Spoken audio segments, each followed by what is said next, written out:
Hello friends, this is Saurabh. Welcome back to the Supplement Truth, where we don't hype supplements. हम यहाँ बस सच और science पर बात करते हैं.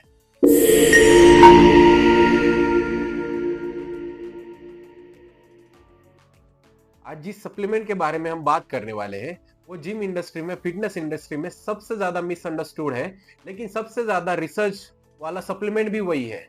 कुछ लोग इसे मैजिक बोलते हैं, कुछ लोग इसे डेंजरस बोलते हैं, और जो बिगिनर्स है जो इसे लेना चाहते हैं वो हमेशा कंफ्यूज रहते हैं. And that supplement is creatine. पहला जो क्वेश्चन आता है, व्हाट एग्जैक्टली इज क्रिएटिन?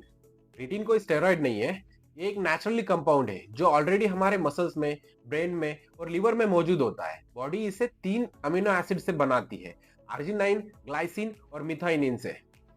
अगर मैं इसे एक सिंपल लाइन में एक्सप्लेन करूं तो creatine is the primary fuel recycler for high intensity training. दूसरा सवाल आता है, क्रिएटिन हमारे बॉडी में काम कैसे करता है? तो सिंपली ऐसे समझो कि जब भी हम वर्कआउट करते हैं, जैसे रनिंग, जिम में वेट लिफ्टिंग, जैसे dead lift, squat, sprints, heavy lifting कोई भी, उस टाइम हमारी बॉडी एटीपी नाम की फास्ट एनर्जी यूज करती है. लेकिन प्रॉब्लम यह है कि वो एटीपी नाम की फास्ट एनर्जी बहुत जल्दी खत्म हो जाती है. तो क्रिएटिन क्या करता है?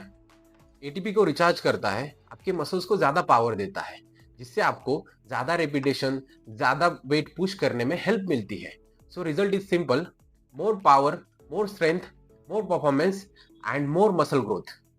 अब सवाल आता है, सप्लीमेंट्स में मिलने वाला क्रिएटिन फैक्ट्रीज में कैसे बनाया जाता है? तो इंडस्ट्रियल क्रिएटिन एक कंट्रोल्ड लैब इन्वायरमेंट में बनाया जाता है. बेस इंग्रेडिएंट्स जैसे सोडियम सार्कोसिनाइड एंड साइनामाइड इन्हें कंट्रोल टेम्परेचर पर रिएक्ट करवाया जाता है. उसके बाद जो क्रिएटिन बचता है वो क्रिएटिन क्रिस्टलाइज्ड होता है. उसके बाद इसमें से इंप्योरिटीज रिमूव की जाती है फिल्ट्रेशन एंड ड्राइंग प्रोसेस से. सबसे लास्ट प्रोसेस में हाई ग्रेड माइक्रोनाइजेशन होता है, जिससे क्रिएटिन पानी में इजीली डिसॉल्व हो जाता है. मैन्युफैक्चरिंग प्रोसेस पूरी तरह लैब कंट्रोल होता है ताकि प्यूरिटी और कंसिस्टेंसी मेंटेन रहे. अब आते हैं क्रिएटिन्स के टाइप के ऊपर. मार्केट में आपको कई तरह के क्रिएटिन्स के फॉर्म दिखाई देंगे, जैसे क्रिएटिन मोनोहाइड्रेट, क्रिएटिन एचसीएल, क्री अल्कलाइन, बफर्ड क्रिएटिन, ऐसे बहुत से फॉर्म आपको दिखाई देंगे. लेकिन रिसर्च और क्लिनिकल स्टडीज बार बार एक ही बात प्रूव करती है कि creatine monohydrate is the best form of creatine. अब हम कुछ मिथ्स और रियलिटी पर बात करते हैं, और जो मिथ्स हैं उन्हें क्लियर करने की कोशिश करते हैं. पहला जो मिथ है कि क्रिएटिन एक स्टेरॉइड है, बट रियलिटी ये है कि ये एक नेचुरल एनर्जी कंपाउंड है. दूसरा जो मिथ है कि क्रिएटिन किडनीज को डैमेज करता है, लेकिन रियलिटी में किसी भी रिसर्च में हेल्दी इंडिविजुअल में ऐसा कोई भी एविडेंस अभी तक मिला नहीं है. तीसरा जो मिथ है कि creatine makes you fat, but reality ये है कि ये लीन मसल मास को इंप्रूव करता है, फैट को नहीं बढ़ाता.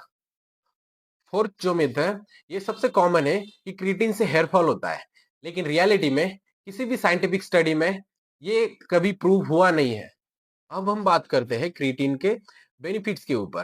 कंसिस्टेंट यूज से क्रिएटिन के बहुत से बेनिफिट्स होते हैं, जैसे स्ट्रेंथ को बढ़ाता है, मोर रेपिटेशन एंड इंड्योरेंस को बढ़ाता है, मसल रिकवरी को हेल्प करता है, और मसल्स को हाइड्रेट रखता है, और लॉन्ग टर्म में मसल ग्रोथ को भी हेल्प करता है. In short, creatine is one of the most safest, most effective performance enhancing supplement. अब हम बात करते हैं क्रिएटिन के साइड इफेक्ट्स के ऊपर. वैसे तो हेल्दी इंडिविजुअल्स में क्रिएटिन के कुछ सीरियस साइड इफेक्ट्स नहीं पाए गए हैं, लेकिन शुरुआत में कई लोगों को माइल्ड ब्लोटिंग या डाइजेस्टिव डिस्कम्फर्ट फील हो सकता है, वो भी तब जब वो पानी कम पिए. इसका सिंपल सोल्यूशन है कि वो डेली 4 से 5 लीटर पानी पिए. अब हम बात करते हैं क्रिएटिन कैसे लेना चाहिए. क्रिएटिन लेने के 2 तरीके होते हैं, एक है लोडिंग फेज और दूसरा है विदाउट लोडिंग फेज. जो लोडिंग फेज है उसमें डेली 20 ग्राम क्रिएटिन लेते हैं, 5 ग्राम के 4 डोज डेली लेते हैं 5 से 7 दिन के लिए, और उसके बाद मेंटेनेंस में 3 से 5 ग्राम क्रिएटिन लेते हैं. और जो विदाउट लोडिंग फेज है उसमें डायरेक्टली 3 से 5 ग्राम क्रिएटिन लेना शुरू करते हैं. इसके भी सेम ही रिजल्ट है, लेकिन रिजल्ट में थोड़ा टाइम लगता है.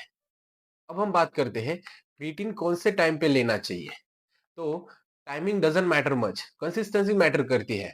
Most of the people prefer करते हैं कि क्रिएटिन वर्कआउट के पहले या वर्कआउट के बाद लेना चाहिए, लेकिन साइंटिफिकली आप क्रिएटिन को दिन में कभी भी ले सकते हो, कौन से भी टाइम ले सकते हो. अब हम बात करते हैं क्रिएटिन किसे यूज करना चाहिए और किसे इसे अवॉइड करना चाहिए।